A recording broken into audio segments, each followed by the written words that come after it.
You're siding with the perpetrators and you're ignoring the victims.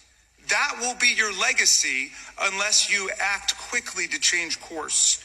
You're running a massive Epstein cover-up right out of the Department of Justice. You've been ordered by subpoena and by Congress to turn over 6 million documents, photographs, and videos in the Epstein files, but you've turned over only 3 million. You say you're not turning over the other 3 million because they're somehow duplicative, but we know that there are actual memos of victim statements in there. And you also took down the Department of Justice's prosecution memo from 2019. So it's clearly not all duplicative, but even if it were, why not release it? Just release all the duplicative stuff.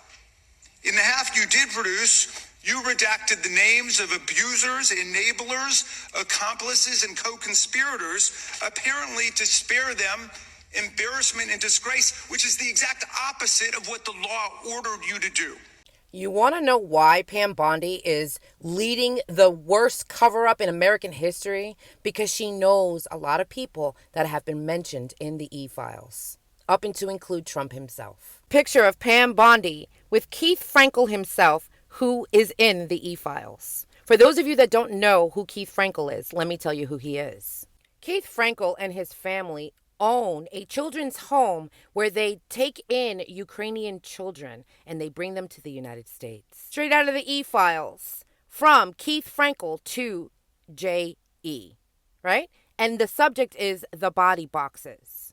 So you're talking to a man that owns a children's home in which they bring children from the Ukraine.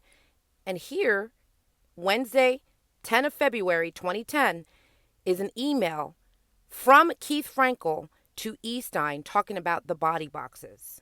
And here is more evidence of Keith Frankel speaking with Jeffrey Epstein. Now you want to know the reason why Pam Bondi did not want to turn around when the victims of the e-files were all standing behind her? That was a direct slap in the motherfucking face to all of those victims that were there, because of the fact that when she pulled out the e-files and released the e-files, she failed to redact their names and information, but she redacted all of the co-conspirators and the people who are named in there, including Keith Frankel. Raise your hands if you have still not been able to meet with this Department of Justice. Please note for the record that every single survivor has raised their hand. Attorney General Bondi,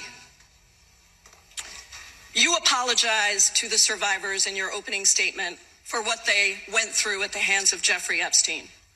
Will you